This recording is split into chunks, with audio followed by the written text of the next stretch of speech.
Now we are moving to the employee separation.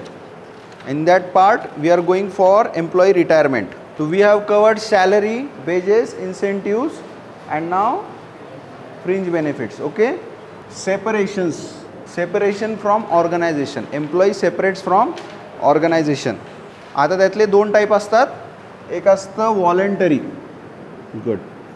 Now we have two different sections over here.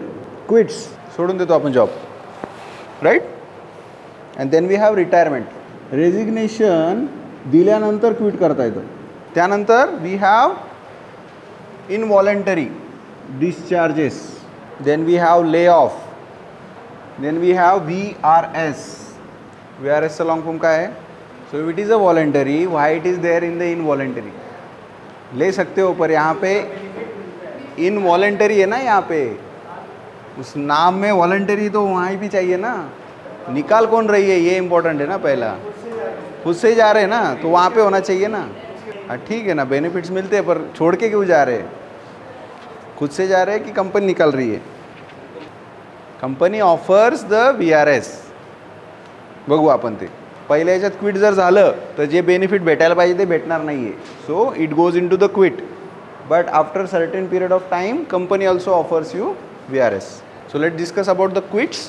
Employer decide to quit when his or her levels of dissatisfaction with the present job is high and more attractive to alternative job awaiting than individual.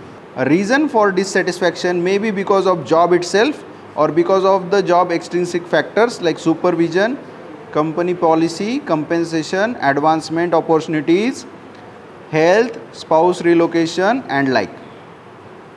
खूप मोठे मोठे factors आहेत आणि main factor कोणता आहे? Dissatisfaction. Major factor.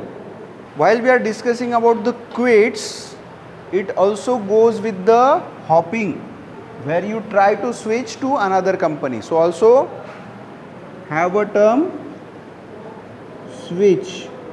Also have a term employee turnover in the sense of employer. हे सगळे शब्द सेम आहेत, पण रिझन वाईज हे वेगवेगळे. हॉपिंग म्हणजे नवीन जॉब मिळाला आहे, right. So please mind these words carefully. Use it for your professional advancement as well. But right now dissatisfaction is the main thing. कशामुळे होऊ शकते? ओके, म्हणजेच कंपेन्सेशन. हां involvement. Very good. Okay. Lack of responsibility. Culture. Rewards और benefits. बोला रे.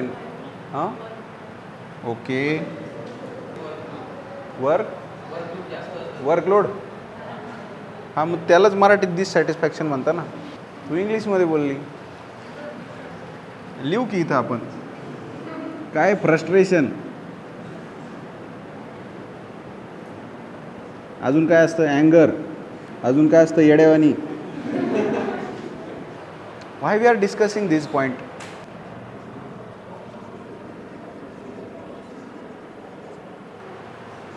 सगळ्या गोष्टी आहेत ना, leads to un unsuccessful career.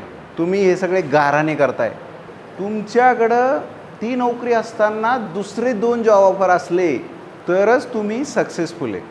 ह्या ज्या कंप्लेंट्स आहेत याच्यात कुठेही परफॉर्मन्स लिहिलं आहे का तुम्ही? तुमचे ऑर्गनायझेशनशी इनपुट बोललेत का तुम्ही? तुम्हाला वाटतं आहे तुम्हाला प्रमोशन भेटायला पाहिजे, बट कंपनीला तसं वाटतं आहे का? जॉब क्विट करणारा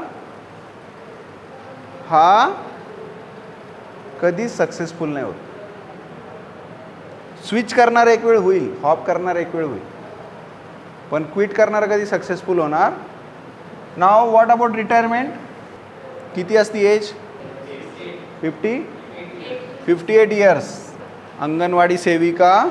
अजून इंडियन आर्मी 45 और अबव 40 ना, सब्जेक्ट टू द फिटनेस. अजून सुप्रीम कोर्ट जज और लॉयर 70 इयर्स लॉयर. मॅनेजरचं किती आहे?